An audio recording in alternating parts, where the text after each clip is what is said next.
Well, hello, it's Thursday. Mr. Novice Nick, how are you? I'm well, thank you. Yeah, Good to thanks see for you joining today. me. Yes, Good, sir. same here. So today we're doing a fill-in because Chance is not he's at a concert tonight, so there's no surface noise. So I thought I would call this no surface noise because there is no surface noise and we never want to hear surface noise. So it's a big circle we go in, I guess. So thanks to you all for joining us this evening just to rant a bit on a few topics and just to talk about what's going on, I guess, more or less. I'm just getting back from being gone to Alaska for a week. And, it's been a little bit trying to get off of an airplane and find my way back to DFW. Yes. It was a little challenging. American Airlines did not make it easy for me, that's for sure. They did not make it easy. But all's well that ends well, right?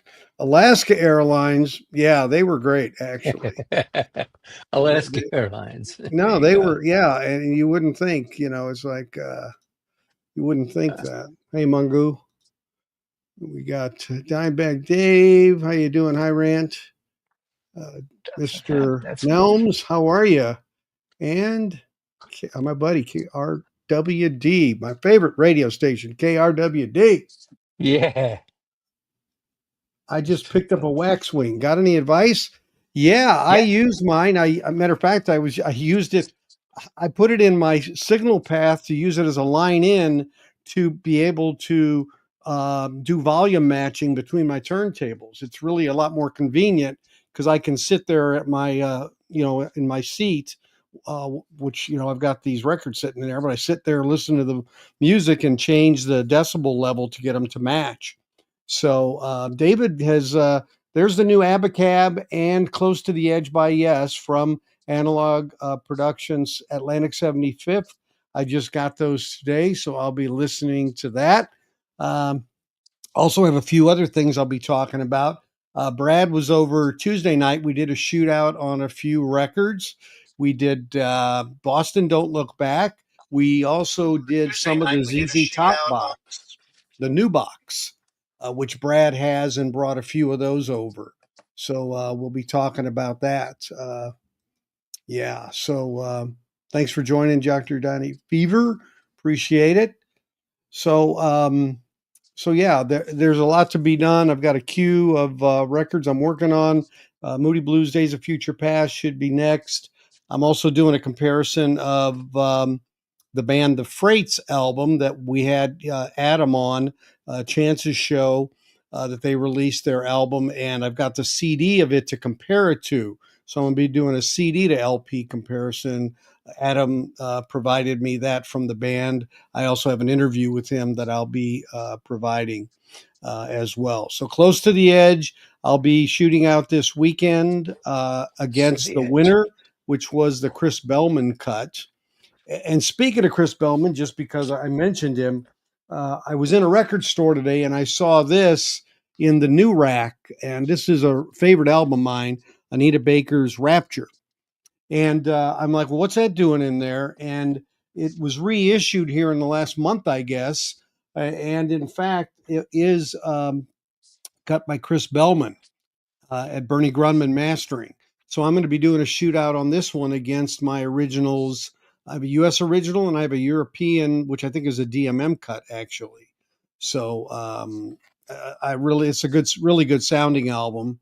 And as Nick said, he says, "How can you like Anita and not like jazz?" Well, I don't I know. don't get it. I I know. don't Well, get it. she Yeah, and you should. And tell the truth though. When I stated the question, you froze. You were like, yeah, I didn't. Yeah, I didn't really Yep. put the two together because I kind of consider her soul pop kind of a thing to me. But I get where you're going with it. But Yeah, it's yeah. And but as most regardless of people, what you, you're but it just goes to show you labels are funny, right? You can't labeling things. Um, right. Things you know, things cross over, and as yeah, many here know, I'm in the jazz and rock, and a yeah. few So others. so And yeah, I so was if like, some how's that happen? See, if someone had told me she was jazz, I probably never would have listened to her, right? So, but That's why you got to give jazz a chance. yeah, well, she was on the top 40 of the pop chart, so it caught my Yeah. attention. That's how Well, I what don't even decade do miss. you want to go? There's lots of jazz that was in the top 40. Yeah, yeah, I Just guess that's true. I guess yeah. that's true. Oscar But Peterson's "We Take Requests." Oh my God, what a great album! You, if you ever listen to a jazz album, you got to hear that. yeah, yeah. Yep. But since we're not discussing jazz, I won't go into that. Okay. Well, you'd lose me pretty quickly. So, like you already did. Anyway, I've heard of Oscar Peterson. I've heard of All Oscar right. Mayer also. But anyway, Yeah. so I, You've also heard of Nat King Cole, right? yeah, oh yeah, absolutely. Okay. Did you know the two of them had a gentleman's agreement? I don't think I want to know about their personal life. Of course you do. What? Oscar, they both sounded alike when they sang, so much so, and they played piano both exceptionally well. Well, back in those days, they needed to be able to sell themselves. Yeah, So Oscar promised not to sing, and uh, what's his name promised Nat King not Cole. to Nat promised not to play the piano. And this way, they both had different markets doing different things. Now, when Nat finally passed away, uh, Oscar started singing. So there are a Okay. few recordings with him singing, Ah, and okay. they Interesting. they almost sound identical. So much so that they had that gentleman's agreement. And Yeah, that ends that's today's jazz section of today's show. and now for the rest of the story. Yeah. Right. Yeah, that's interesting because Nat King Cole has a very smooth voice. I mean, Oh very yeah, unique and voice. Very good. Oscar was sounded Yeah, just like him. It was uncanny. It yeah. really Mhm. was. So Spin Doctor asked, "Do I like Nora Jones?" Yeah, yes, I do. I like Julie London. And it's just the voice and the arrangements and the sound quality of it that really captures me, in the sense of it's more analytical for me. It's not like I'm going to play it just to sit and listen to something, but I do find, especially, I think there was a live Nora Jones album that I listened to, it was just amazing. So I do have a space for that. I mean, I really do. Somebody just said Watermelon Man is a good gateway song. Okay. Yeah, yeah, I don't absolutely. I don't know that. Nat King, his brother had a great voice too. Ike. Yeah, Okay. yep, Okay. absolutely. What, did all their kids have three letters in their first name or what? Anyway, Nora is jazz as well. Yeah. No, I know. I Yep, know she is. I know she is. And when we get some of the female vocalists, it can hook me a bit. yeah, Um, but like I'm not big, I guess, on instrumental jazz. yeah. There you go. But I will say I do enjoy the sound of live jazz recorded and how spontaneous and how uh, good it can sound live.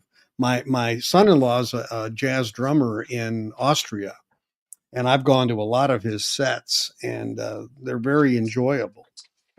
So it's not like it doesn't turn me off. It just isn't on the top of my plate, I guess I'd so to speak, more or less. So Or one of the nice things I got peanuts. a few things I want to talk about, or I say rant a bit, but I don't know if that's the right word. But so everybody I think knows the Rhino hi-fi of coming out of the self-titled, and Steve Westman had a great show on it with Kevin Gray, and Mark was doing Tango in the Night, and then Patrick was there talking about the tape recovery on the Fleetwood Mac self-titled that Kevin did, and probably have never heard it like that. And they've got this one package of it for singles that are like $40 for the two singles added to the price of the regular. So instead of $40, you got 80 to it. So it's fairly pricey for two records. Now, what I want to say though is those are excellent recordings and very different than their album counterparts.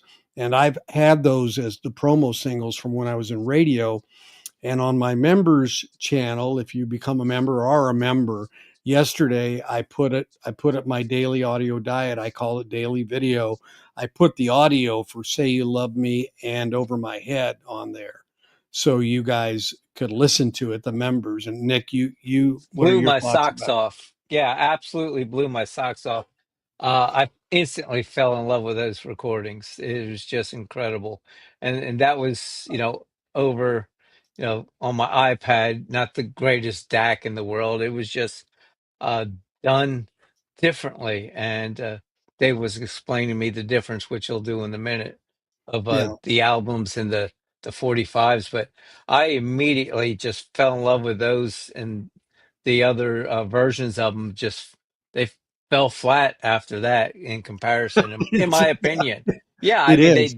they were so different and so much better to me, to my Yeah. ears, my opinion. Well, Yeah, and I'll tell you, and yeah, for me being in and radio, it was like I had those, and those are the ones I heard first. yeah, and the audio gear had nothing to do with it because I was Oh no, listening to it no, on not my system. It was just a, yeah, yeah, they're mixed so totally different. yeah, They're definitely hotter sounding. They're yep, softer songs on the album. They just kind of flow with everything out else, on the right. album. Here, they kind of jump out at you, and they're in your face or in your ears, I guess, Yeah, more. I was thrilled. Like Over Your Head has a fade intro, and on this one it just boom starts, and like the Yeah, bongo part at the beginning, the percussion is much louder and giddy up. in your face.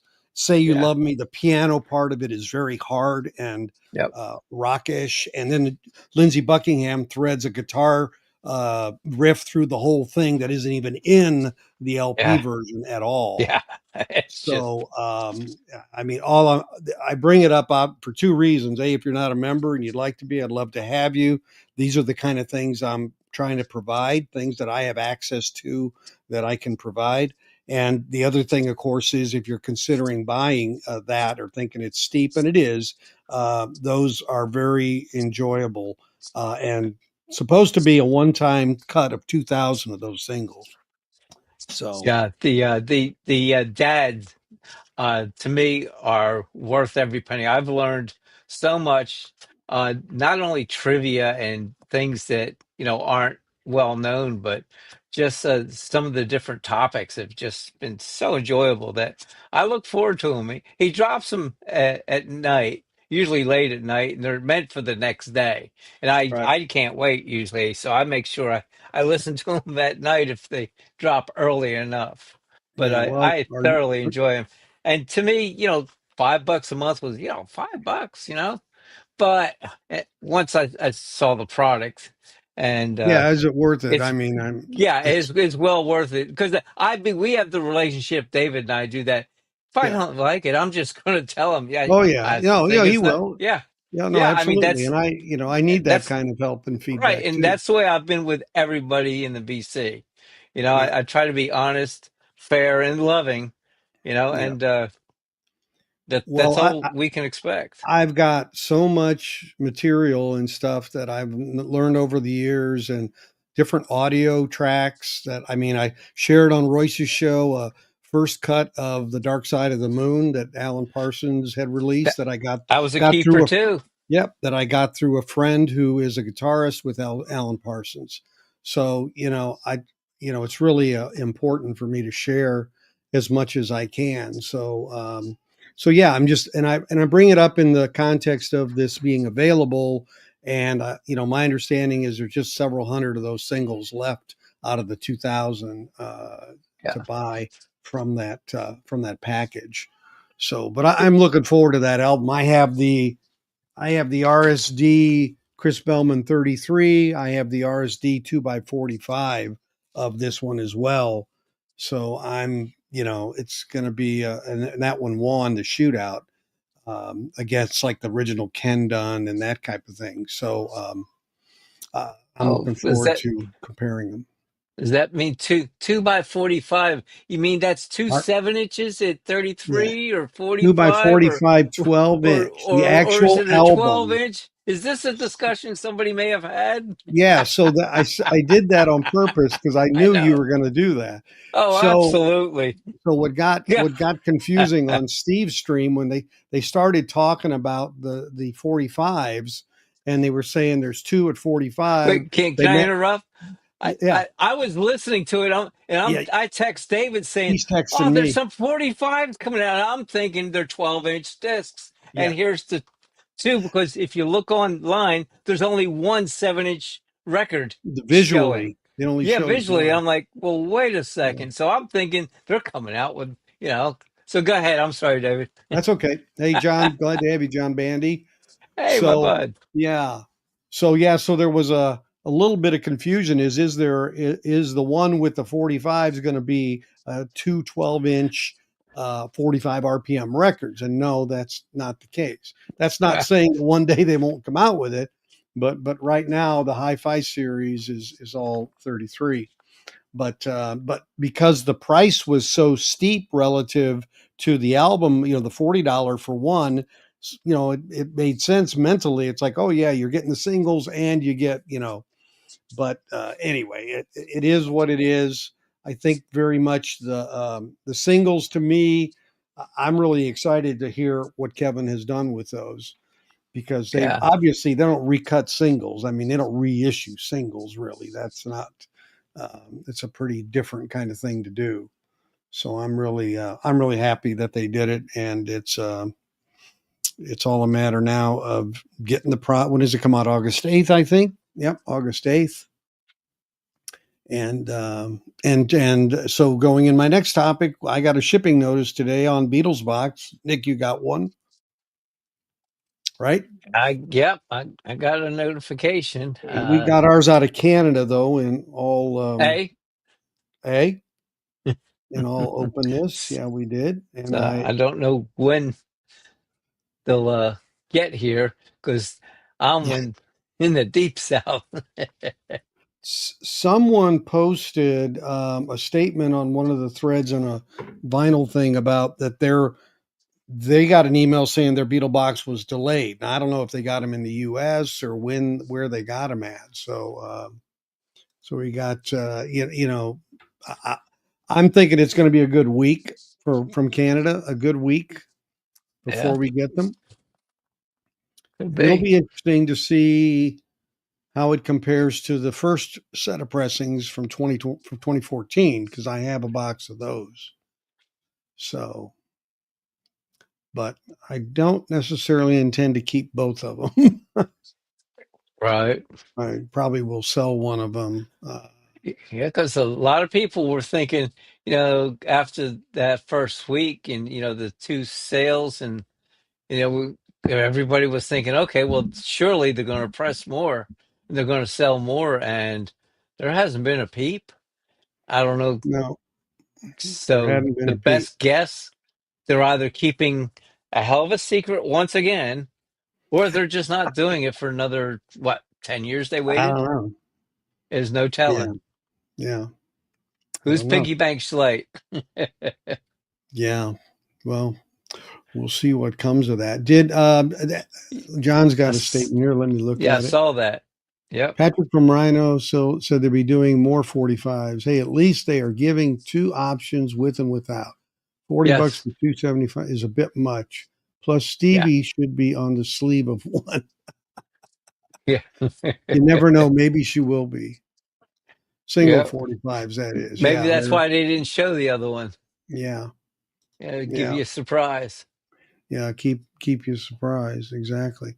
So I wanted to ask the Peanut Gallery, and this was before I went on my trip early in July.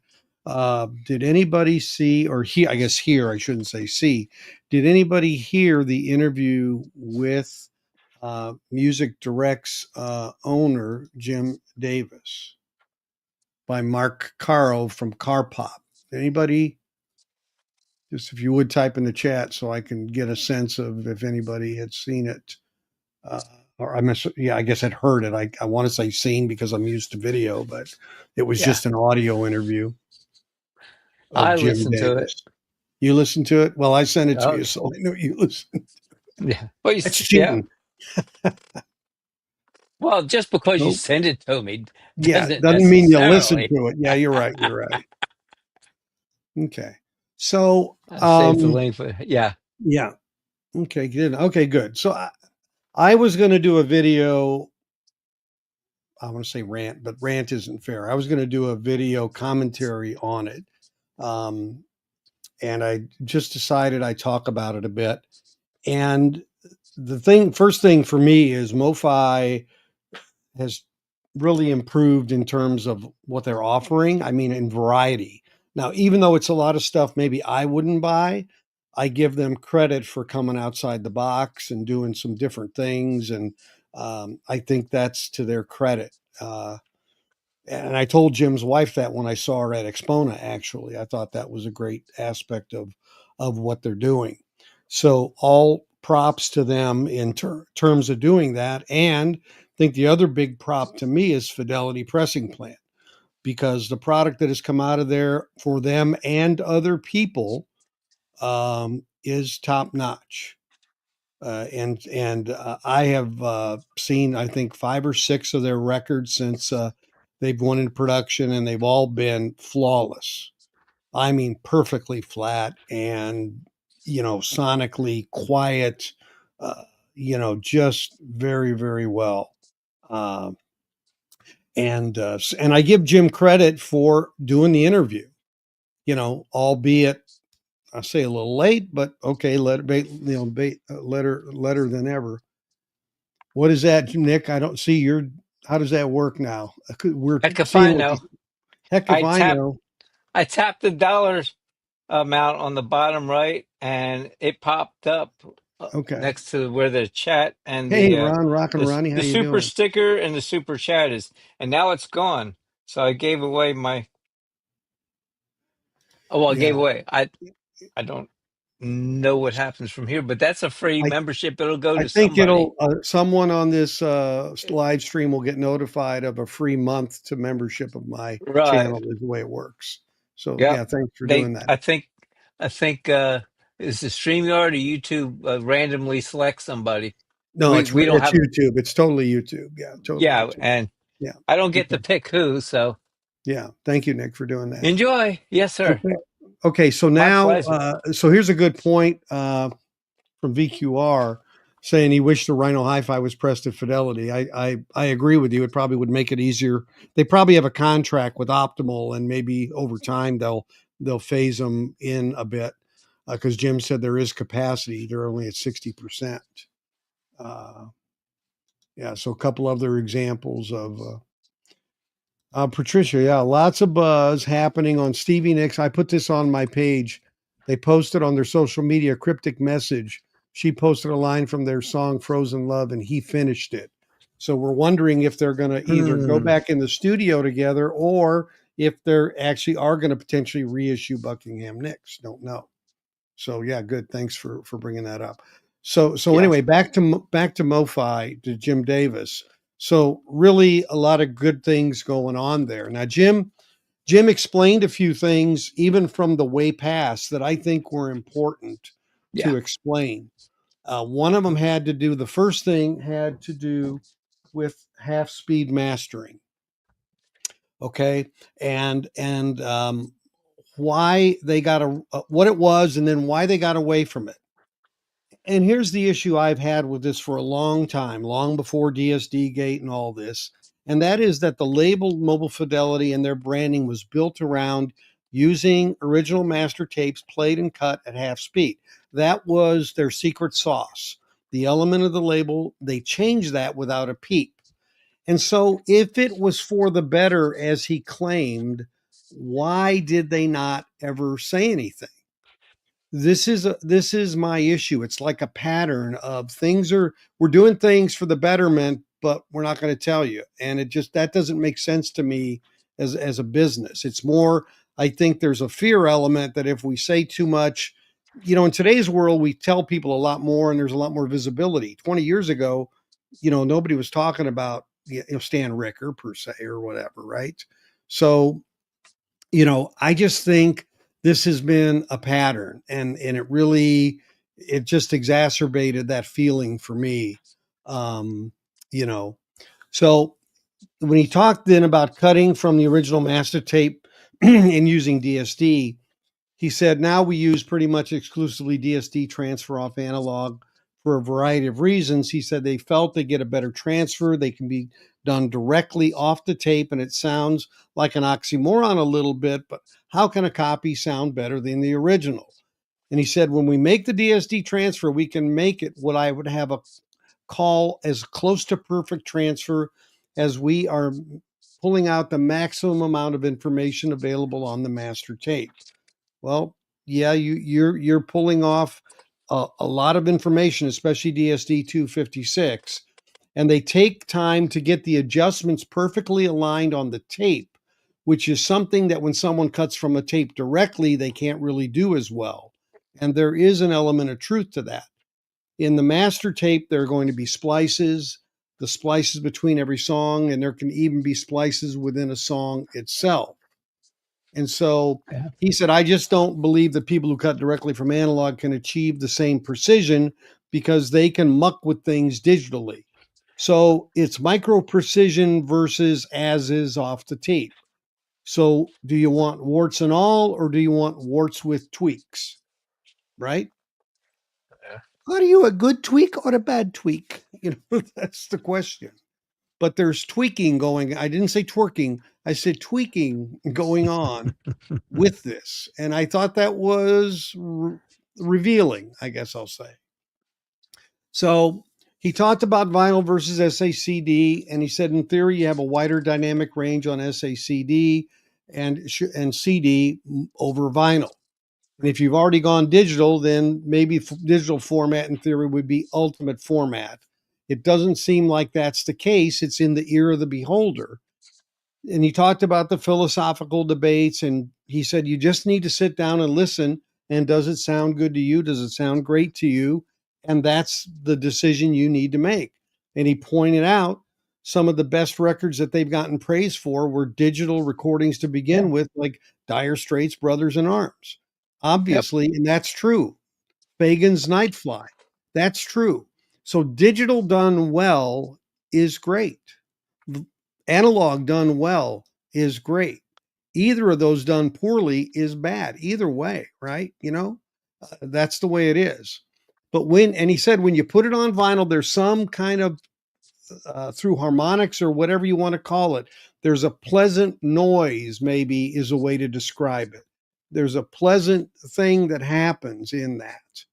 Um, and that's where he talked about it. Now, why did they go DSD to vinyl? What was that big thing? He said, we first did it with Billy Joel in 2013. And I said, contraire, mon frere, your first one was Natalie Merchant, Tiger Lily in 2007. That was their first one they tried it with to see what would happen. And they didn't do another until 2011 when they did Tony Bennett's I Left My Art in San Francisco. And then they started having trouble getting tapes from Sony for Billy Joel. And they had to go in 2011 to get Piano Man. They had to go to Sony to get that. And then the Yeah. catalog of Joel in 2013, they had to go get the rest. And this started this process. But when you look at it, 80%, probably, maybe more, of what they offer is Sony title related. They have a really strong relationship with them, and the DSD being Sony's, it makes a lot of sense. So he said if they sent us a tape, we did an analog cut to lacquer. So you basically know that when they were doing it without DSD, that meant they were getting the tape. Yeah. If they were using DSD, it meant they weren't getting it. So now he said, even now everything they even get in house, they digitize to 256. So Yeah. they don't really do anymore. The last one was David Crosby's record. Do I know who I am, or whatever the name of that title? I can't. That Your Browns. name is David Bianco. No, David Crosby. David Crosby. You just asked if you, Yeah. So but yeah. Go ahead. and he also mentioned that they mastered the vinyl and the CDs differently, which Oh, definitely. Yeah, yeah, definitely. absolutely. But Yeah, and then you know, you got two different. You got Sean Britton and Rob DeVerti being the two right? guys that do it. I talked a But lot to Rob at the Expona, and uh, he's he's really good at what he does. That's for sure. there's Uh, another form of making music that I appreciate as a Grateful Dead head is I can't recall. They use digital along with analog to fix parts of their music and press it to vinyl. And I can't recall. Somebody out there knows it. I'm sure they know the name of it. But yeah. it does a really good job where they either have stuff that don't sound good or the tapes are messed up, and they it's not all digital and it's not Mm-mm. all analog, but they go in and they fix it as they go. The And plangent process. The Planned your plan. projects. Thank you. Yeah. Yeah. And I think that has gotten really good over the years. Yeah. No, no. And it's never Again, been kept a secret. Yeah. digital done well is good. It's Yep. very. I mean, Yeah. there's no. It's not like one's a curse word and one's not. I mean, that's not really the Well, case. it was at one time. Everybody had that, you Well, know, that was the loudness wars and all this crap that went on. right. I mean, that And was a well, whole people have different thing. long memories. There's things They on the do. internet that people still believe are true, and we all know it's not. So Yeah. Well, they just equate, that technology with the method that was used, which right, had right, nothing to do with it. So, right, exactly. KRWD made the comment. I'm going to try to catch up on comments. Kind of begs the question, if it was Yes. truly better, they would want to brag a little, but kept quiet. Exactly. It's like DSD. I mean, I look at the practical side of DSD. You're taking an analog tape and you're trying to freeze the best copy of that exists today that Yeah. won't degrade. That's good for the industry. That's good, smart use of technology, as opposed to a tape which is wearing. This whole thing with Fleetwood Mac proved the point about oxide breaking down. Kevin had to recreate. I mean, look at that. That's he basically is creating a Frankenstein, right? Once you can freeze the digital, then you've got it for basically time and memoriam. So I appreciate that comment because I feel exactly the same way. But I think there was a fear factor or a weighing the pros and the cons, a risk assessment, whatever you want to call it. Probably, I don't know where that came from, but and that really never got answered, unfortunately, in my opinion. You know, that really didn't. Ron, Yeah. my buddy Ron here, Rock and Ron, he says it's the same logic. Yeah, it's the same Yeah. logic about what goes on related to these. And then you read between the lines, there is an implication the DSD transfer changes the sound. Whether it's better due to their alignment of the tape, I don't know. Well, the thing is, here's the thing. Once they make that alignment change and that DSD becomes the baseline, that's it. Yep. So they're the doctor. And if the doctor's wrong, we're going to be listening to a bad prescription. Yep. That's the thing about it. So just remember, there's a lot of responsibility with those decisions, right? For sure. Absolutely. Yeah, Abbey Road's saying the same kind of stuff. Yeah, you're right, Ron. It is exactly the same kind of stuff. And you can do more digital. There's no doubt you can mix easier digital. I mean, there is no doubt whatsoever. I mean, they can put software in your lap and my lap for a couple $100 that can do half of this crap. I mean, crap neat, you know. Yeah, we know that's the way the technology is. Half speed marketing. Yeah, yeah. Got my Beetle. Yeah, I got mine too, Tim. Are you getting yours from the U.S., Tim? By the way, we ordered ours from Canada. I'm just kind of curious. Does it sound better? Jim Davis can MoFi explain all he wants, but whatever method, and again, in the end, I think that's what he said. It's kind of like, yeah, I think everybody's waiting on their Beatles box. Biggest Oh, issue with absolutely. DSD Gate was the lack of knowledge that we could just buy the SACD to avoid generation loss from LP cutting. Yeah, well, there's that. There's that Yeah. too. I don't mind cutting from digital. I just prefer to get a physical SAC day. Okay, that makes sense. It's certainly more cost effective. If you Yep. could only remember his name was the David Crosby record, but obviously I couldn't remember his name, and I knew that was my point actually. So thank you, Ron, for helping me prove that I couldn't remember his name, and Hey, that's the Cesar. reason why. So he knew I was going to have that problem, and he named the album way ahead of time for that. I appreciate that so much. Previous stated that Oh, they couldn't get the original master tape sent to them, so they had to go places like our. Yeah, that's very much the case. Very much the case. Automated. Speaker said again they can't get tape. That's true. Go back and look. I interviewed Kai Seaman almost 2 years ago now, and I've been in touch with him, and he has gotten no new offerings in 2 years. Now he's been able to press some of the stuff he's still licensed for, but his business is basically fading in front of his eyes.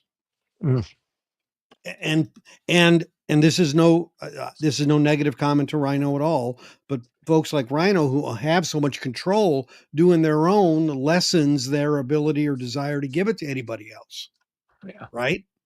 So you know so it's just it's kind of the way it is. uh Listening to Kevin Gray, less tweaking is better. Yeah, well, I would say so, because Yeah. that's a fool's errand in my opinion. Yeah, you are right, John. They are not the same mastering. That is true. And the sound is not the same. Just the whole mechanics of, a groove and a stylus and a cantilever and a cartridge and a phono preamp and all totally different mechanisms. And there's a difference. There's absolutely no doubt. Yep. Now, I'm not here arguing one's better or worse. Some cases it's one, in other cases it's the other. But Yeah. they are you are right. They are not, even if they were mastered exactly the same, they wouldn't sound the same, to be Yeah. honest with you. All right. MoFi burned its bridges with Sony, just like classic records did with our. I don't know if it burned its bridges with Sony, to be honest with you. I mean, you look at most of their releases, they're Sony owned, but maybe you know more about it than I do. He can master in his sleep. I think I'll skip that one. Anyway,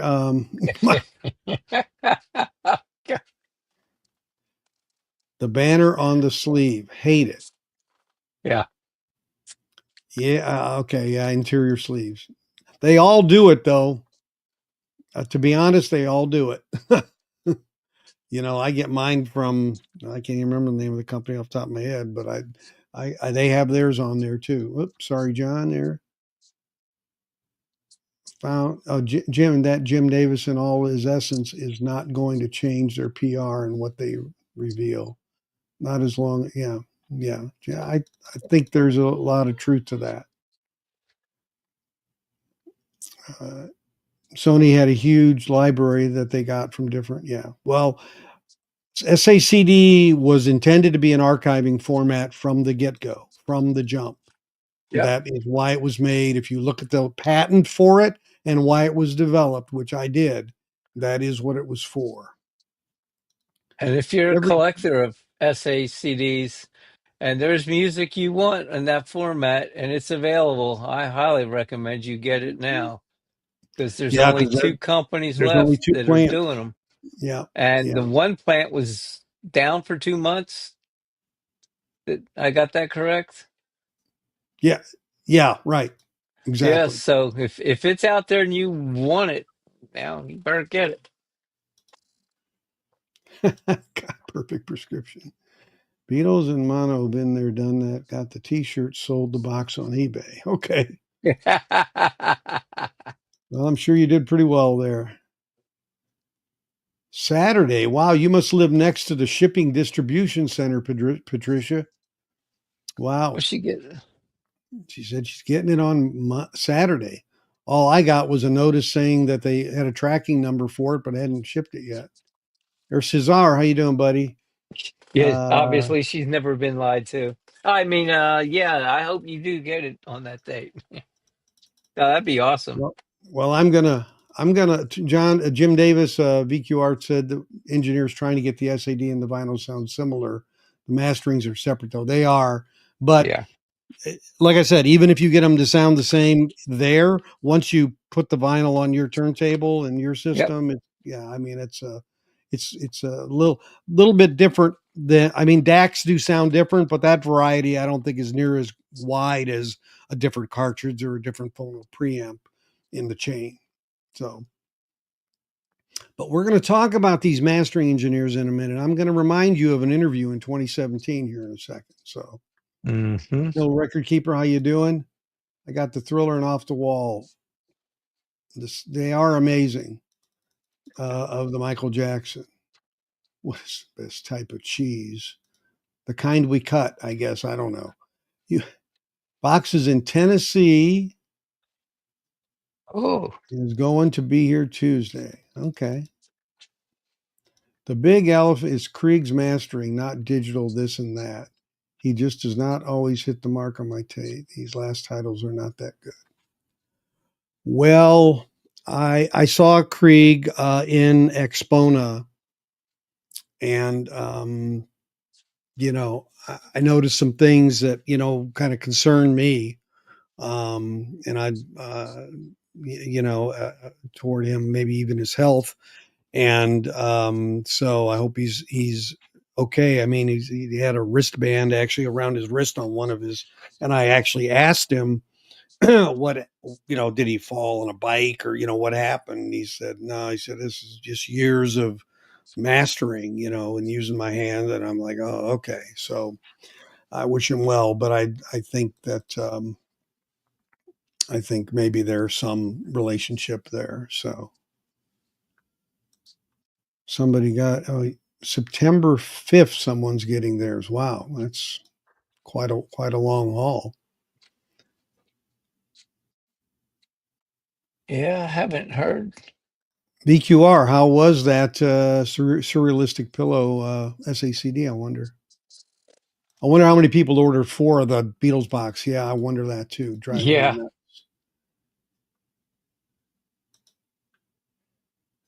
Analog Production hasn't had problems getting master tapes from Sony. Well, yeah, I know what you're saying. Some of those jazz titles, but I don't know how much they've had in other areas, pop, rock, those kind of areas. Yeah, sparse codes would be a nice thing. We talked about that when the thing happened, and they do give a provenance now, so that is nice. Yeah. Something good Patricia's in came from it. she's in Pennsylvania, so if it's coming from Tennessee, that's pretty close. That's pretty close. Even I know that geography, so they are not. The car's self-titled MoFi SACD hybrid, for instance, sounds better than terrible LP. Oh, the LP of MoFi of cars self-titled is horrid, horrid. I mean, it gives horrid a bad name. I mean, did I mention that it was? I mean, I very rarely would say that, but I mean, honestly, and of course, the one from Rhino was so strong, that it really made the gap even bigger. If Buckingham Nicks releases their LP, I hope they remove the airbrushing of Stevie's. Oh my gosh. We can only hope. Maybe if they make it like a Christmas card, like on Seinfeld, then, well, anyway, Wait, never mind. What? What? Breakfast King. What Yeah. about Well, tell me where that truck's at. Well, when he gets out, I'll get in. it? It's going to somewhere in northern Louisiana. Oh man, Yeah. that's good. Well, it's Nick's house. Uh, Yeah, I wish. Except for he MoFi probably and Abbey didn't Road order. need to try out some new mastering engineers. Well, that's That never hurts to very try. good, David. Thank you very much, Mr. Wyoming. All right. Glad to have you. Great aspect of SACD is the ability for audiophile labels to release physical high-res digital. Labels seem very amenable to the There format we go. due to copy protection. Doesn't stop me from ripping them. Agreed. Agreed. Obviously not. It's not vinyl versus a silver disc on my EQ. There's something that Rob does different in mastering. That's right. Yeah, you're right. That is Rob DeVerde I talked to him quite a bit, and he has a certain sensibility to him that I usually don't find in guys who dabble more or less exclusively in digital. So I think he's got some previous chops that have helped him. Bringing up the silver label, Jim mentioned that if it says Mobile Fidelity Sound Lab on the top, we either had we had access to only a copy tape, or we couldn't determine if it was original master. So that is true. And the silver series was 140 gram with a little bit cheaper cost for some buyers. Now I don't find 140 gram problematical, in any way, to be honest. So, but so here was the topic: looking back on telling customers about the DSD step. He said, "Well, hindsight's always 2020, of course, but if there was any inflection point where I would wish that we would have done that, it would have been after we put out the first one step, which was Santana Abraxas. It was universally revered, and at that point in time, it would have been a particular pleasure in coming back out and saying, well, that record you think is the best record you've ever heard actually came from a DSD 64 transfer." Yeah. And that's true. I agree. I mean, he's right. Yep. That would have been a really good time to do that. And always, everything's always, hindsight is 2020, Yeah. obviously. So let me get to a few more comments, and then I'll get to Jim's final thoughts on a certain topic that I want to dive into. So do you guys think there would be more sets available? Yeah, at some point, yeah, KRWD on the Beatles box, I assume. I don't know if they're testing the waters. They should know. I mean, I don't know what the number is where they would run out of buyers. And I certainly don't know how many they could stamp. Somebody keeps saying how many and I don't get where that comes from. But the point is, and I'm very interested to see, is this going to be the same metal work? I'm going to be comparing mine. I'm going to be doing a few shootouts on box A versus box B. The vinyl might be different. The vinyl probably is different. So, yeah. Make sure you label them. Well, I'll have the wait, box which in one front was of each. this? No, I'll have one set in front of one turntable, one set in front of the other. It won't be hard. So I'm not going to cross match them. Okay. I can only afford one Beatles box. Yes, Pat, I get that, Patricia. Yeah. Surrealistic Pillow SADC sounds great, given the recording quality. Yeah, Rob is good. Rob DeVerde is very good. Very, very good. I'll be right back. Go ahead. Okay, John. Craig can hit the market times just like any of them, but mostly, yeah. Yeah, and he'll get on the string. Well, he'll do pretty good. Like some of the Eagles stuff was pretty good, and then so it's kind of funny. I don't know if I've seen that one, Ron. Thanks for reminding us on his channel, a rant about the Silver Series. Buckingham Nicks Rhino Hi-Fi, one of 5,000 copies uncensored. Yeah. Yeah. Yeah.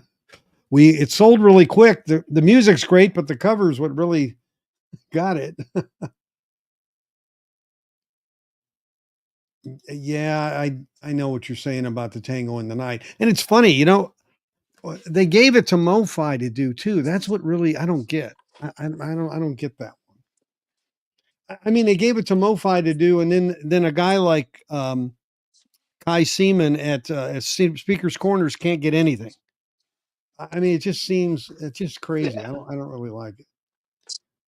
Russ said he likes the Corner B-52 Silver does a Series. That's good job. Right? Speaker's Corner does some really great work. Okay. John Bandy's back to the Stevie Nicks 7-inch picture sleeve. Okay, I agree. Yeah. If that's yeah, if that has a really nice photo in it or something, when you open it up, people are gonna think $40 was cheap. Yeah. I doubt. Cheap SACD transport. Yeah, good luck with that. Yeah. Rhino Hi-Fi series proved that it will be harder for boutique labels to get licenses if major. Yeah, I mean it does. It does tend to bring out that possibility. And like I said, as far as Speakers Corners go, they've been in a lockout. I mean, he hadn't got anything in over 2 years. Yeah, it's a shame. I mean, that's castration. No, I mean, there's no other way to put it, man. And he puts out a good product though, so I don't get it. Yeah. Well, yeah, MoFi is all we know what's coming from MoFi. At least now we know whether they like it or not. Yeah. I wonder if Fleetwood Mac singles will get a repress after the 2000. It says one time only limited edition. They literally use those words. Yep. And New verbiage, folks. yeah, it says one time. So I mean, they use the words, so they should live by them.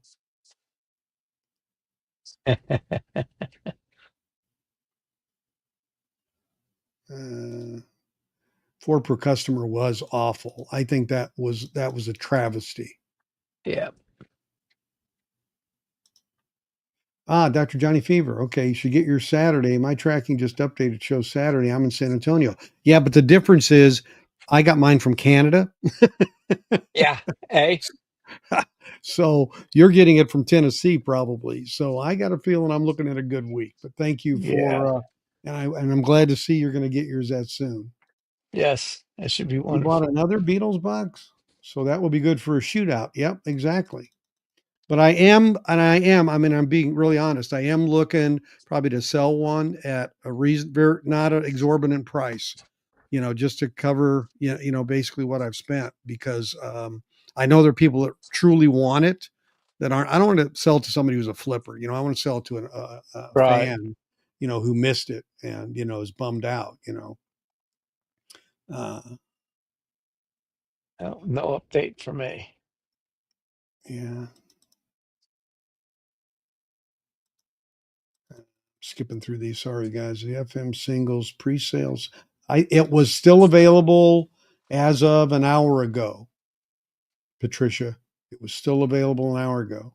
Oh, it's that the Yeah, and like I said earlier, I mean, Rhino. for members, I actually put on a video last night. The two tracks, "Say You Love Me" and "Over My Head," the single versions, so they could pre-hear what they sound like to either say, "Hey, I'm glad I bought it," or maybe think I might want to get it. So, one time limited president, Rhino PR, probably. Yeah, well, I don't know. I think when you put it in writing, I think that's pretty egregious if you because they didn't have to.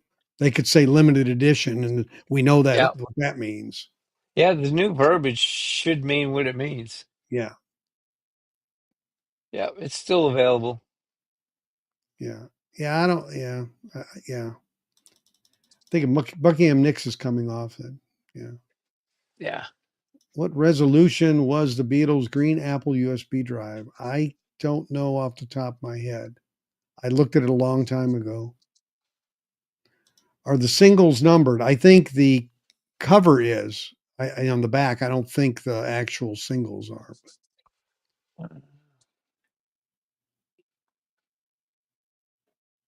Yep, I agree that one per customer. So back to MoFi and the interview with Jim Davis. So when he talked more about DSD Gate, he was asked, "Did this whole thing surprise you when it blew up?" It was in the Washington Post, did their story, and before, I've discovered this digital step is in there.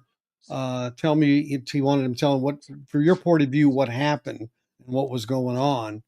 And he said, "Well, it wasn't the most pleasant of memories." And he discussed the thriller math, the 40,000, and how people figured it out, of course. He said, and the interviewer said, "So John Wood invited the guy who raised the question, meaning Mike Esposito. He he asked him out to see how it was done, and basically was transparent about how it was and how DSD was introduced into the process." And Jim said they made a video which was about DSD Gate, and I didn't approve it, but they did make this video, and at some point in time, that's when the firestorm hit. Went into Yeah. it because it was kind of revealing that, hey, we're using DSD, and the reaction went, oh, you've misrepresented it all these years. Yep. Except that he said, if you look through all of our marketing literature, and I'm going to emphasize marketing literature, there at no time do we use the term all analog. Yeah. And I went back to a video. It was an interview of Sean and Rob in 2017, where after they had already been using DSD for some of their stuff. 4 years into the use of DSD to cut some vinyl, and he was asked, "Is MoFi using an all analog mastering chain?" And without a pause, he said, "It is." All of the DSD discussion on the video with Rob related to hybrid SACD mastering. So DSD was never touched or talked about on the vinyl side. And Sean, who was talking vinyl, did not, in fact, mention it at all.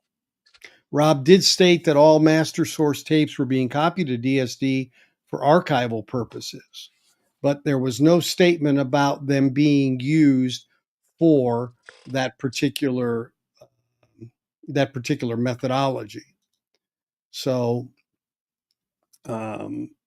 they never really asked the question directly, are you using that backup archive to cut your lacquers? The implication was they were backing it up for SACD. That was where it took you. Okay. And so they really shrouded the issue a bit, I guess I'm going to say. So I'm going to play for you the video and you can be the judge yourself. This is Rob Laverde. This is Sean R. Britton. We're from Mobile Fidelity Sound Lab. Well, some people ask us questions like, is it an all analog mastering chain? It is. We have a Studer preview machine. And without being too technical, that means that there's two heads. The preview signal goes to a pitch and depth computer, which spaces the grooves correctly so that you don't overcut. And of course, that means that there's two signal paths that are exact, and that can include Dolby processing, equalization, through our custom-made console. And our cutting system is completely built and designed by Tim DePeravicini of EAR/Yoshino Electronics. There's no system like it on the planet. We have crazy frequency response. I've cut in excess of 60 kilohertz to our lathe at half speed, mind you. But it's an honor to be able to work on a system of that capability. Indeed. And on the digital side, yeah, we have on the digital side what we call the Gain HD system, which is actually it's only a 2-year-old upgrade from the previous system, which we called the Gain 2 system, which was an upgrade on the Gain system. And the upgrades have encompassed any manner of technological advancements. When things went from the Gain system to the Gain 2 system, it was an overhaul of the Studer tape machine and reproducing electronics, which Tim DePeravicini came in and completely went through our Studer A80 tape machines and also replaced our reproducer amplifiers with his design, his custom one-of-a-kind design that he creates just for us. In addition to that, we began capturing analog signal in DSD as opposed to PCM. The Gain system, the Gain 2 system, was when we started using DSD technology, DSD64, which is known as DSD64 because it is 64 times the resolution of compact disc technology, which is 16-bit 44.1 kilohertz. But our most recent leap in advance in technology is that we've now gone to, with the Gain HD system, 4x DSD technology, otherwise known as DSD256, which is 256 times that of compact disc technology resolution. And everything we've been doing for the past 2 years has been transferred at that resolution. So although the resultant digital products are on the SACD layer, still of course at 1x DSD, and at the CD layer 1644.1 PCM, we do have 4x DSD backups and archives of these irreplaceable master tapes.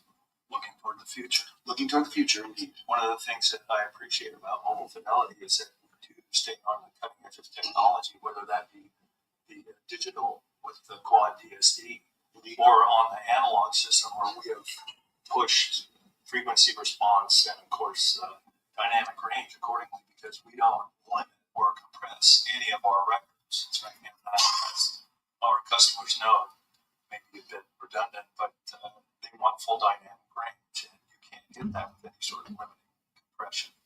It's important. It's an important part of music. It's about the emotional content. Absolutely. Absolutely. Yeah, really, it's a blessing to work where we do. Oh, absolutely. Have the freedom to be this exacting. That we have the time. Okay, so the comments you saw there at the bottom in black and yellow letters were mine to give my opinion about what was being said or not being said in that. So obviously, you know, that whole thing was a dance.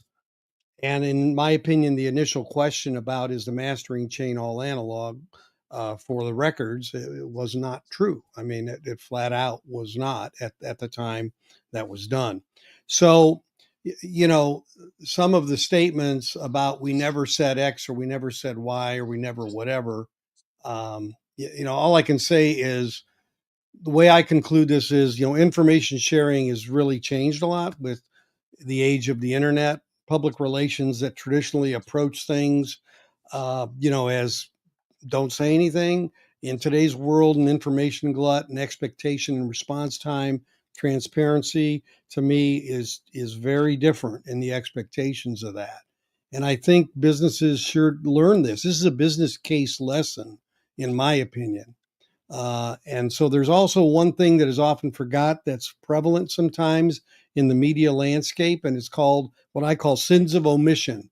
What isn't told that we finally told when we're finally told tells a lot about a situation. And someone had a great comment here about that and their fear, I would think about, you know, getting out the information that might be seen as negative, but yet they could have, if you're going to spin something, which is what PR is, they could have had a positive spin. But I'm glad he spoke. I'm glad Jim did the interview. There was an aura, in my opinion, in his responses, if you watch it, that said, we weren't trying to hide it. We just didn't want to mention it, you know, kind of a thing, you know.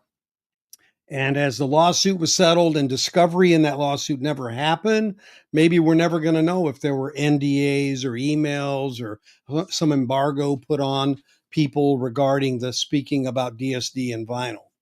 And so this interview gave us a chance for him to speak of the regrets and possible opening up about DSD when the one steps hit, which would have been a smarter things to do.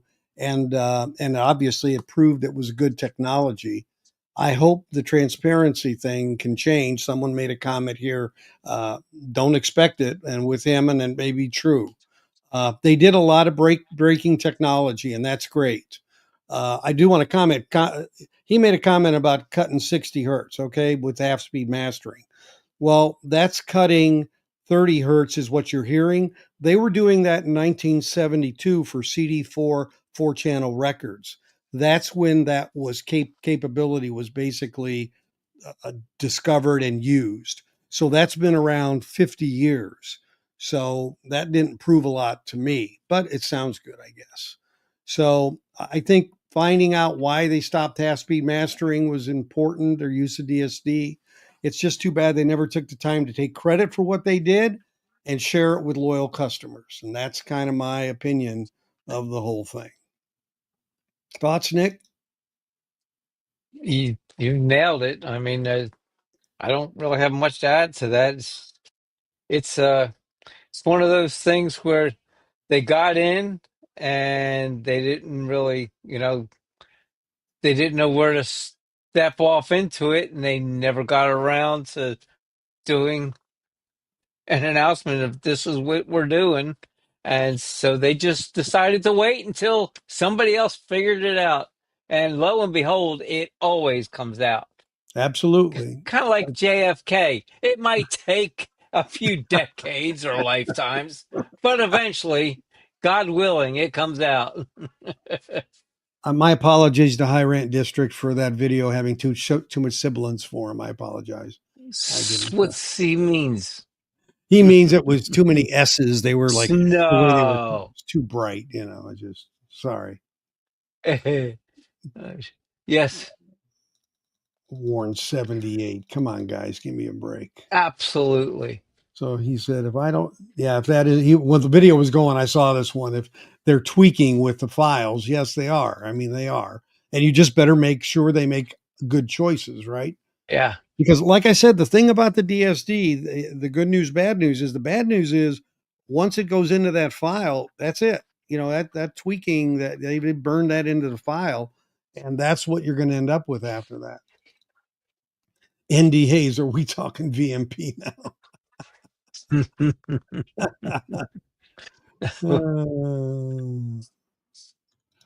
If you get opinions in the YouTube chat you don't agree with, you have never ever deleted. Yeah. I imagine many would have reacted badly had MoFi come out about DSD right after the Abraxas one step. Yeah, I mean, I get that aspect of it too. Yes, But Nebraska. it could have also hammered out the myth that VSD sucked. Well, that's the thing, exactly. And Exactly. That would have been the perfect it opportunity. would have been. Well, Jim himself said in reflection that would Yeah. have been the point. So, I mean, Yeah. yeah, it was the old, if you'd had to do it over again, that was the thing he thought Well, of. And I yeah. think he's right. I think he's right. There's a point in business where uh, fear will make you do things as well, and that probably was pretty overwhelming. That fear to because things are going good. We got this huge seller. Everybody's loving it. Why do we want to upset that cart? I get that part too. Are you frozen, David? No, Oh, okay. You I'm look reading. like you I'm were chilling reading. pretty good. No, Oh, I'm okay. reading.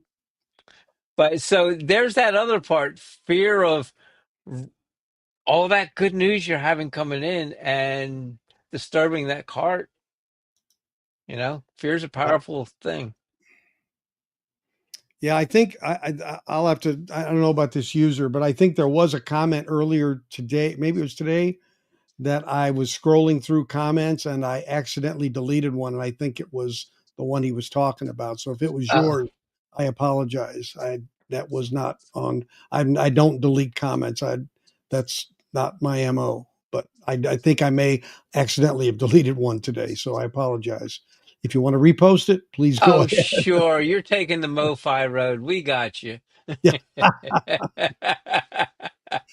Uh, yeah, the DSD Abraxas, the Abraxas is amazing. I know somebody, well, that's Brad that has one, and it sounds unbelievable. Yep, you're right. If they can hit it out of the ballpark, they're doing that related to titles. I mean, the kind of titles they're Yeah. putting out. So, you, YouTube chat gate. Oh, geez. Hello, Patrick. You got to have a gate on something, right? Absolutely. Everything's got to have a gate. So, yeah, so the Beatles box was a discussion, I guess. The new Fleetwood Mac. The biggest thing is, like I said, I've got my Analog Productions Abacab and Close to the Edge. I'll be doing comparisons on in the next week or so. And yeah, I had a funny thing happen today. I went to Half Price Books, and they had three Mobile Fidelity, the gold CDs from back in the day. They had Boz Scaggs' Silk Degrees. They had Goodbye Yellow Brick Road, Elton John, and they had Days of Future Past by Moody Blues.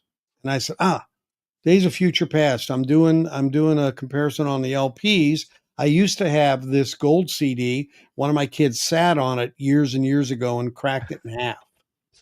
I said, I'm going to go ahead and buy it. And it was, I don't know, $15. It wasn't that expensive. So they didn't have it in the case because the more expensive ones, they don't. So I brought it to the counter and the girl went and got it and she flipped it over and looked at it and she goes, "Oh, it's cracked." Oh, you found your old CD. Yeah, it wasn't my old CD. It wasn't. Right. Mine was Your cracked daughter really. was there again. Yeah, this one, yeah. Did my kids give you this? No. No, they She goes, sold it to yeah, him. right. He goes, "Oh, it's cracked." And Oh, that's too it was funny. cracked from the inside out toward the outer. It wasn't Wow. on the outer edge because it Right. reads from the inside out. So if you have a crack on the outer, you might not ever cause any problems. Yeah. Not too So much. yeah, but I thought that was ironic that of all the ones Yeah. I wanted to get, and I had the same Abs- exact thing. I'm like, that is funny. what do you think of Hey, Close to the Edge, PB Thal? Did you buy that or did Trey send that to you, PB Thal?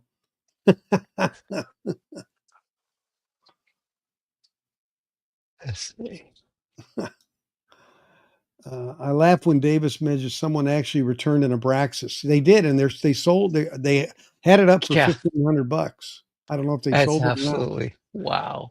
He said the guy that turned it back, it's the only thing he ever bought, and it was still sealed. It was the only thing he ever bought. Yeah, that's nuts. Great titles, but not killing it with sound. Why is AP held so high? Sound quality. Yeah, you're right. Yeah, no, the reality is reality. You're right. I mean, Yep. I agree.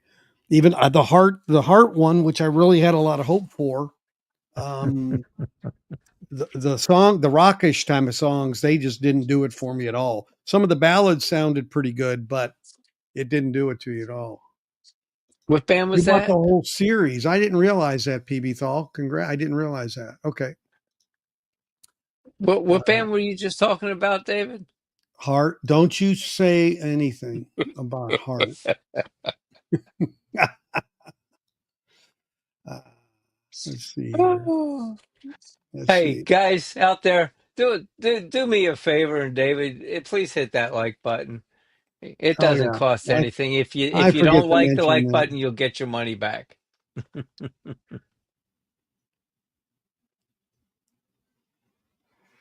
at the keyboard rain interlude going to have to. Oops. Going to have to maybe splice that correctly is what he meant, I guess. I don't know. Yeah, I'd say that's true. To get to the heart of the matter, where's Don Henley when you really need him? Yeah, okay. Right. Um, yeah, I'm Greenboat Annie is that boat has been floating around my house lately. It's just I'm not sure where those copies are. I had more copies around my house than I knew I did, and then I didn't have enough copies after I went to look. Evidently.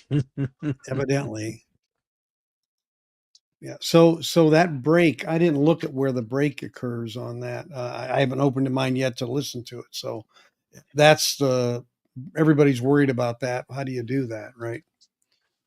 Chad did a video. I saw that talking about colored vinyl yesterday on Vinyl Rewind channel. Very interesting. Yeah, he talked about 45 versus 33. He talked. Yeah, it was myths. I guess it was different myths. Do you think Fleetwood Mac Hi-Fi would be any better than the MoFi or an OG? Well, the Fleetwood Mac 2x45 is the best. It beat the Ken Dunn OG. Yep. Now, whether the hi-fi is going to beat it, I don't know. If in fact those other ones were cut from safety copies, then there's a chance that this one will be better if it really came from the true original. Yeah. Now, what Kevin had to do to muck around, God knows what that'll sound like. Who knows? Any thoughts on Wow. the announced 75? Hmm. I'm Yes. I'm disappointed because I mean it's just that in context there were no other rock titles in there at Yep. all, and there was a lot of Aretha, which, I mean, she's classic. They didn't release any of her stuff in the first batch because of the issues with the estate. And I know that the guy that's CEO of Atlantic really, really wanted a lot of Aretha in there. And he was pushing for it from the jump. And there were logistical issues. And I almost want to say in the back of my mind that they held off on the last 10, hoping they could slot her in. And they did. They what I don't get is why they changed some titles. I don't know if the tapes were bad or what, but there were some titles that, and I bet that's it. Because even on Crosby, Stills, Nash, they had to go back and they had some issues with tapes and had to recut them and actually increase the price by $5 on a couple of them because of that remastering that was needing to be done. So Yeah, but there could have been. They have a pretty wide catalog. There could have been a couple more rock. I don't yeah, have room to talk because I didn't buy the whole batch.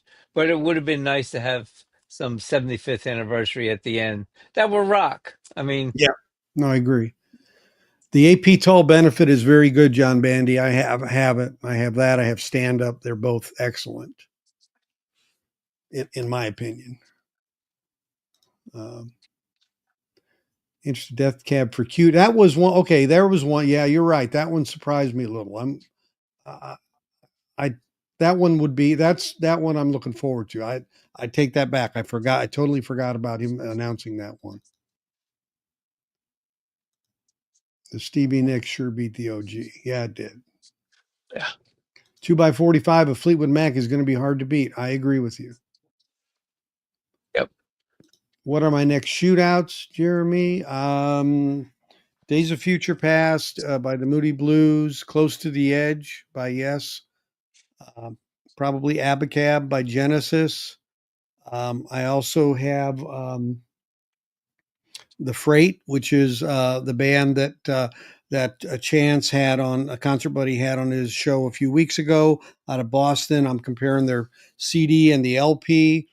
And I'll also be giving my impressions on the differences, if any, from the original Beatles mono box to the new one once I get it. So yeah, those are the ones that are good. Yeah, Tango in the Night is interesting. MoFi just did it, and that was the one they had the issue with the first record and had to redo it, which was a pretty big foobar. I yeah. mean, honestly, after I listened to side one of Heart Steamboat Annie, I wondered if they had a similar problem, but I've been assured they didn't. But it sure sounded like they were lacking some top end, I guess I'll say. Yeah. Chad Yeah. read people on the forums questioning why no Aretha. Now he went for 5. Yeah, well, Yeah, it's a little yeah. much.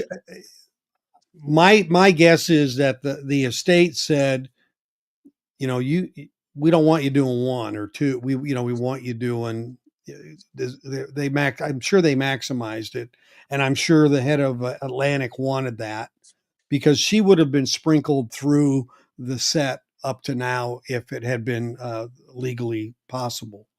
So they're kind of playing catch up, to be honest with you, is what I think. So um,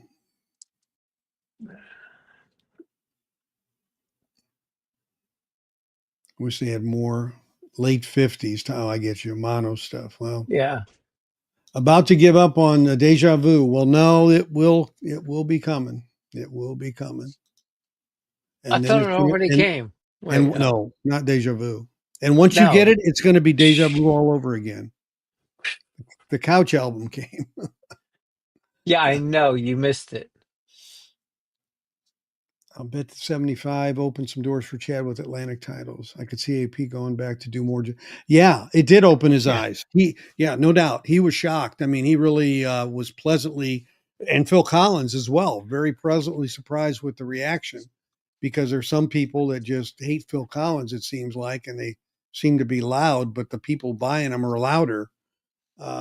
Atlantic 75 Part 2. Yeah. It's called the Heading to 80 series. Yeah. Yeah, John, it has been getting good reviews.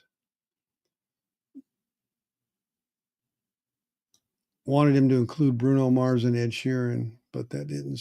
Mastered it was compressed. Yeah, well, Atlantic 80. That's what I'm saying. Yeah.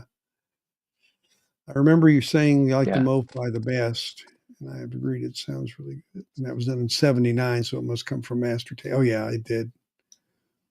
It did, Yep. but the 2x45, I think beat it. You know, I have the freight album. That sounds amazing. You're right, Patricia.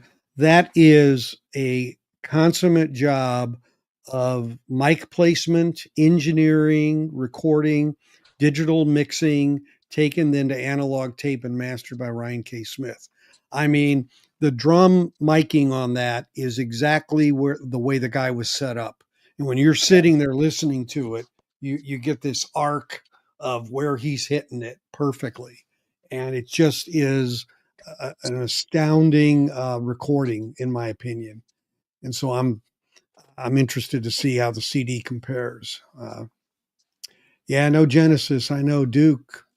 I said there must be some misunderstanding. Oh no, that's a song on Duke. Sorry. Okay. Yeah. Beetle Mono arriving in Houston on Saturday. It's arriving in San Antonio on Saturday too. So I guess uh, Wait. people that bought it in the U.S. are going to get it this weekend. Yeah. That's Yeah, going to be Aretha, fun. yeah, Aretha and Atlantic are synonymous. There is no Yeah. doubt about that. Even though, I mean, it's not something that I listen to a lot of her hits, but not, her LPs as much. But Right. yeah, Death Cab, yeah. The Maybe shootout we'll, between the Beatles, mono, new and old, surely should be interesting. Yeah, yeah. It sounds weird to say it, but I'm gonna see if the dead wax plates, show the same as well, right? yeah. I mean, if they're using the same plates, it's basically just a mechanical thing. It should be Well, the same. the vinyl composition could be different. The weight Right. could be different. I was Yeah, getting there. Yep. yeah, yeah. Right. So, Absolutely. yeah, I don't know about the mixing to analog tape. I'm guessing the 2-track did get mixed down to analog tape. That happened a lot. Hello, Andy G. Sorry you're joining us late. You can Yeah, always go there you back, are. but yeah, I appreciate it. Good to see So you. yeah, so a lot of shootouts coming. Now that I'm back in the saddle, had a great a lot of you, that aren't members on my members channel. I was given a kind of a daily dialogue of where I was going, what I was doing, and one of them I put out to the public as well. Michael W. Smith, who's a Christian artist who I've followed since the early '80s, he was hosting this. It was about 900 people on this cruise ship out of 2,000. So almost half the ship was people in this group, and so he did concerts, he did Q and A's, the band, his back. He had two different artists with him as well, and we did Pictionary one night. I was on his team. His wife's team won. I think it was fixed, but okay. They tried to ban you.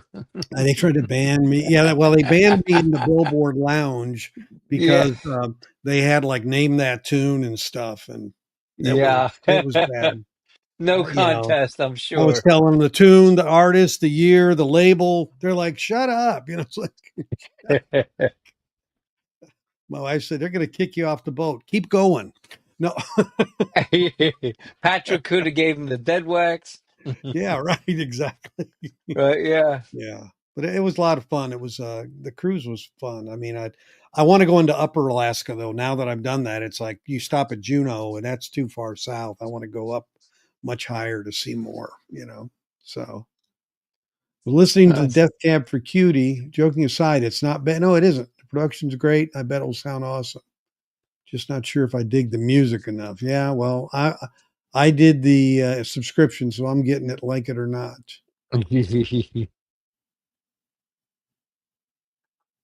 Wow, that's Linkin Park. First two albums were analog tape. Yeah, that they were bucking the system. That's for sure. Picture analog tape as something that died for major artists in the '80s. Well, yeah, it's back then digital was like if you were doing digital, man, you were in the sweet spot. It was a big thing. Cutting You had edge. they were, labels and records had it, digital. I mean, it had it just postered all over it. The new Tango from Rhino has been mastered by Matt. Yep, and that's at Blue Haven with Chad. Oh, did it at the Mastering Lab. Well, that's Mastering Labs at Chad's Blue Haven Studios. Duh. And will be released August. First time all analog. Yep. Yeah, I've ordered that. Um, Oh, that's yeah. from Rhino. Yeah. Yes, that's what Rhino. Atlantic 75th of Young, Gifted in Black is almost the greatest hits album. Yeah, you're right. It is. Question: do I like it enough? Yeah, that's always the question. Yeah. Yeah. Talking Heads about buildings and food remaster ship next week. I hope it's good. Is that a Abbey Road reissue? Quick spec? Who's reissuing that? Because they like Abbey Road did pretty good with Avalon by Roxy Music, but it's just hit and miss big time. How would you keep a turn? Yeah. Yeah, I think yeah, I didn't take mine. I Actually, you can keep. Can I interject? Yeah, where? On Uh, the ship? yes. Matter of fact, my 1969 Dual 1219, which is it's on a floating platform. The original instructions tell you how to set it up in order to play while at sea. Because they did Wow. have, it was such a long trip back in the day to cross the Atlantic and Pacific that they did need entertainment. And there was cruise ships back then as well. And they told you how to set it up and how to play it at Yep. sea. So yeah, Yep. they had no problems playing them. Yep. Unless if it was a very rough sea, then imagine that would be Well, uh, everything no has its go. limits. But Everything has its yes, limits. exactly. I think they call that jitter in digital realm. Yeah.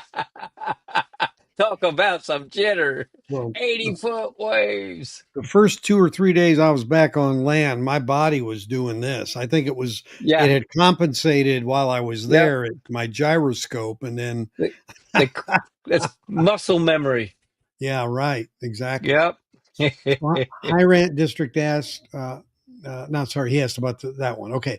Jeremy asked, do you play mono record stereo or mono?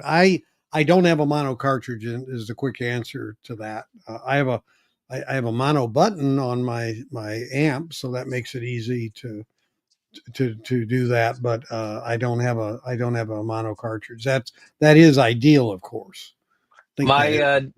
my 1969 duel can play 78s, and I do have a mono cartridge. Mm, I also have at my home system, I I have a mono button on my preamp. yeah, So, yeah, yeah. yep. My amp's integrated, so when I say amp, I mean my integrated amp. When I see the Okay. computers in the 90s early to be easy DAWs, okay. How digital had to be stored on DATs. It makes some sense why analog tape for mixdowns exists. Yeah. Yeah, and DAT didn't live that long really as a tape format, to be honest. Right. Thanks, High Rent District. Yeah. Ocean audiophile days sucked. Yeah. Absolutely. But Uh, hey, you got your music when you didn't have a live band. Quick spec, if you're talking about the Tango in the Night and Matt Luton's, that's the mastering lab equipment of Doug Sax's that was brought into the church there at Chad's place, and that's called Blue Haven Studios up there, and that's where they He has Doug Sachs cutter up there. It's in the video when I went to visit there, and they also, that's where they do their tape duplication for their, when they sell these $500 reel to reels. Yeah. So, there's Concert Buddy. He's at a concert. Old Fart Radio coming in loud and clear tonight, boys. Salute. Hello. Salute. Don't be a jabroni. Hit the like button. You tell him. There you go. Tell him, dude. We're at 20 now. We got 20 out of 53. Come on. Out of 53. Come on, you That's slackers. Come on, Yeah. McFly. At least half. Come on now. Yeah. We need some people to see it. If Rhino Hi-Fi released some Stone Temple Pilots, I'd love for them to do number 4 and Shangri-La-Di-Da.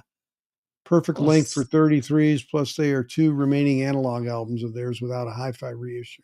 Well, send that suggestion to Steve Westman. It will get to the right people. Oh, wait. Don't you remember back in the day, people used to put STP in their gas tank? Yeah. And then I won't even go there. Yeah, what it did to your car was horrible. John says you don't remember having to fight torrential rains and 30-foot wave swells and listening to Dark Side of the Moon. Yeah, okay. And 20 feet of snow when I walked to school. And that's true. 1967. Uphill both ways. Digital recordings from the 80s are not DDD. In reality, they're AD. Somebody's got, a problem here. I don't know if it's, anyway. Is that when ADD started? I guess it was. They got pills for that now. Consoles are basically analog. The only digital part was the output to digital audio tech. Right. That's very fair. When the screams came in, the tsunami did too. That's right, John. That is true. Scott, and you thought the vinyl was warped. No, we think that Nick is warped, actually. But I wobble on the edge. Yeah. Until Jad super unknown, he is not allowed to do more STPs. It's in some sort of contract, I'm sure. Yeah. Wait a minute. I thought he was going to do ice castles. What happened to that? Yeah, right. Guys, I don't know. He said he's having a lot of trouble getting the rights to that. I don't know what the deal is. Has anybody actually heard the album? Oh, yeah. Okay. It's really good skating music. Yeah, okay. Hey, there's Nick P. Hello, hey, sir. Nick Fantasy. He's a part of our rock and roll fantasy. Sorrow to Bad Company. Sorry. Oh. Give us STP's final album with Welland, and then he can move away. Yeah. Oh, Ice Castles is digital. Oh, that's a good reason to skip it. Thank you. Yeah. And the mono cartridges are just jumpered stereo cartridges. They are still subject to bouncing and phasing. When I do my mono digitized recording, I use the mono recording selection. Okay. That's what I do. I don't feel so bad. So it's marketing. Somebody's selling those high-priced mono cartridges. That's what it is. Got a bunch of guys saying hey to Nick, which is always cool. Hey, Concert Buddy, I advise Chauncey Phillips to not let you talk him into buying pro wrestling records when you're in L.A. I hope you don't mind. I'm going to get you guys. Yeah. Who wants a rumble? That's what it's all about. It is what it's all about. So we'll see if the little, we talked earlier about the little back and forth between Stevie Nicks and Lindsey Buckingham postings are an implication that they're going to do some work together. Are they going to reissue Buckingham Nicks? What's going on there? How many will they press? They went out of their way to make this, to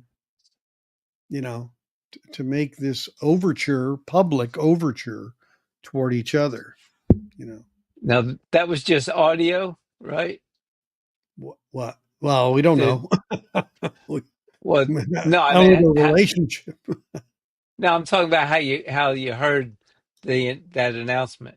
No, I saw it posted. It was posted in Instagram. Okay, so it was just typed. Yeah, It Well, was they know just they were typed. It wasn't. screenshot. They were actually a screenshot of the words from two different songs of theirs, and they. Okay. Yeah, I put it on my channel. I probably could bring It's it if not it wasn't. somebody playing. No, it was It's not on their. somebody pull. It was Oh, on their okay. stuff. Oh, cool. It was on their stuff. So I think it was quasi legit. Let me share it with you here. Come on, David, you can do this. Okay, share a screen. Keep Yes, it money is for there. nothing. That's right. Money can be for nothing. Hmm. See it? There we go. Oh, oh, wow. Huh? Okay. Well, I think it might sell out. Oh God. If Oh, Yeah, can you I was taking imagine? a big step there, right? Not. Yeah. Yeah. Yep. That's we'll see. Because Somebody yeah, made note that Connie Francis passed away. I yeah, heard that today. yeah. And I heard that her tombstone was going to say "Who's sorry now," but I'm not sure that what it is. Oh, stupid Cupid. Whatever it's going to say. Hmm. Elby's hair. Let's see. Yeah, absolutely. Hair's magnificent. Christine was the talent. I agree. She was very underrated. Christine Yeah, McVie. she And was you found that incredible. out on Tango in the Night because Lindsay and Stevie were fighting quite a bit at that point, Hmm. and they recorded it at Lindsay's place, and the rest of the band stayed in an RV in the driveway. And Lindsay had his current girlfriend in the house, and so Stevie had to go into the house to get to the recording studio, and it was pretty tumultuous from what I read. So they didn't have a lot of input on that album, actually, comparatively. Christine was stronger on that, which was a good thing, actually. So, Yeah. yeah. My Buckingham Nicks OR. Yeah, my OG. Yeah, mine sounds really good as well. Yep. Stevie is just jealous. Lindsay has More more hair. hair. That may not be true anymore. Yeah.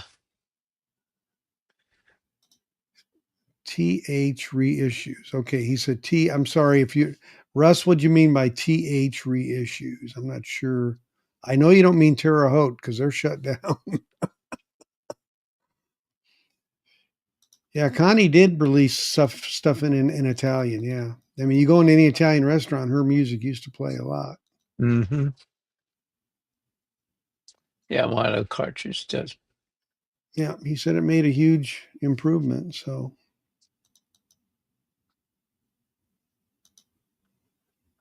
Yes, I think we all love Christine.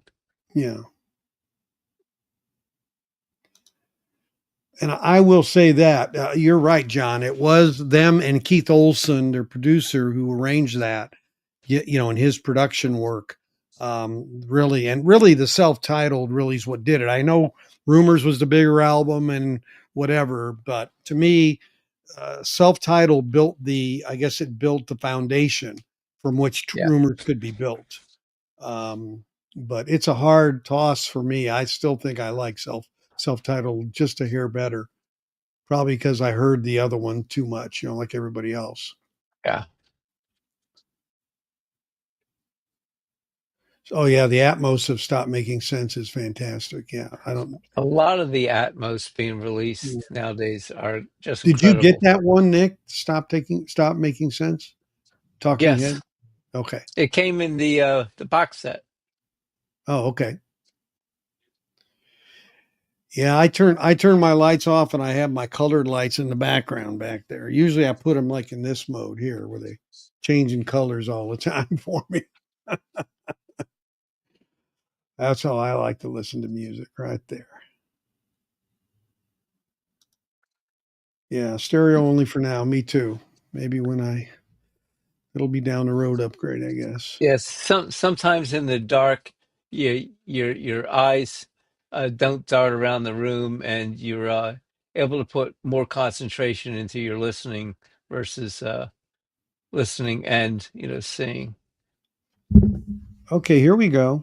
Nick Fantasy. You can make your own faux mono cartridge by wrapping a small amount of copper wire around the R plus and L plus of a cart. A lot of companies do that internally. Mm. And then brand it as mono, right? Well, yeah. And then pray How the about wire that? doesn't come off. Right. I like both versions of Fleetwood Mac. Yeah, I mean, yeah, I probably like the latter a little more. I haven't heard as much of the original Fleetwood Mac, so I guess that to be fair. It's funny when I see FM, I think of the FM album you've sent me. You can say colored vinyl. You can say colored vinyl. And Yes. remember, as Chad pointed out in his interview with the guy that wears a tie, I can't remember his name.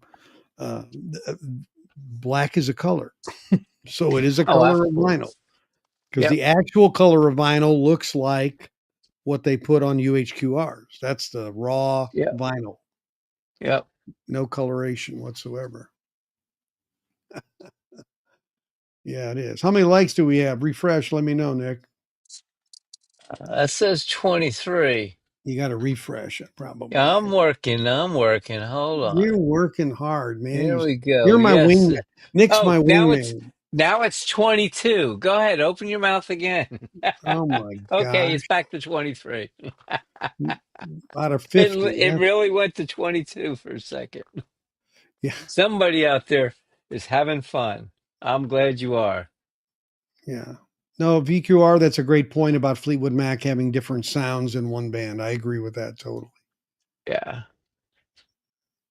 I like Russell's comment too. Yeah. And Yeah. yeah, you're right. I think Mirage, I really like Mirage. Mm-hmm. That to me was a very underrated album. I really do like it a lot. And yeah, they were just on a roll, you know what I mean? Nick is the Steely Dan FM album. What? No, it's remember the FM album you sent me with the Oh yeah, various artists? Yeah, yes. that's when I see FM, I'm not thinking Fleetwood Mac. I'm thinking Okay. because that FN album is really good. Oh, it's a great. It I've got it's several. a Yeah, compilation, but yeah, it's really good. yeah. I sent him one, and I think one of the songs skipped on it, if I'm not mistaken. Yes, So I just sent you a whole another set. Just said, right. try You again. found another one. Yep, Yeah. I appreciate it very So much because speaking of that's a really compilation, good. so I found this today. Tim's probably not here from University of Vinyl, but when I didn't MCA see him. acquired ABC, they put their little catalog number on this. It's MCA 2-6008. But the actual spine still has the original ABC number, the AK number on it. So I pulled this, it was $10, and I looked, records were in excellent condition.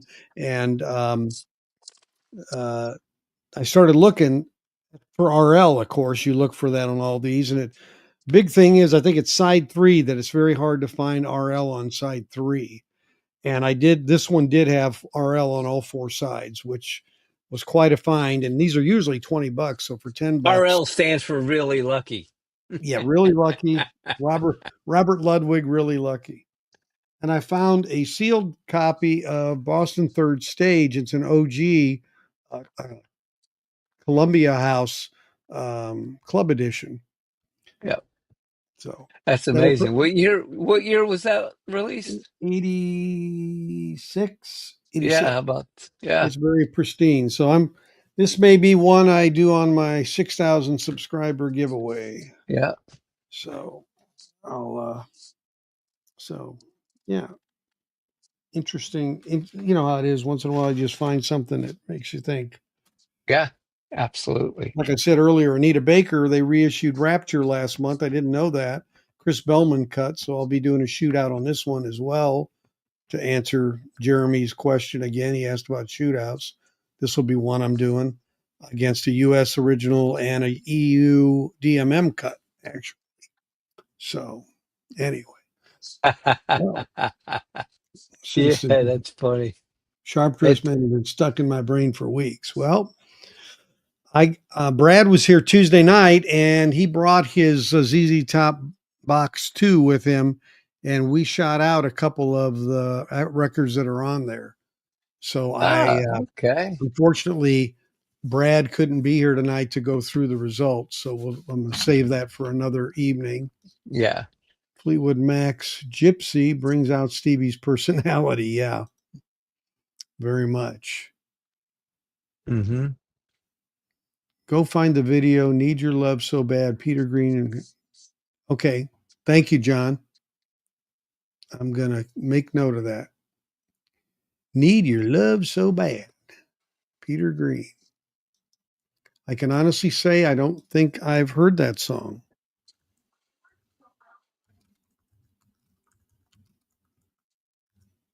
But apparently the internet has heard of it, so I just looked it up. Yeah. There it is. Okay. All right. Well, I'm not going to play it now. I don't need to shut down, right? Yeah. Soundtrack of FM. Yeah, it is a really good one. Is Birth of the Blues the only color vinyl analog Productions has done? Birth of the Blue.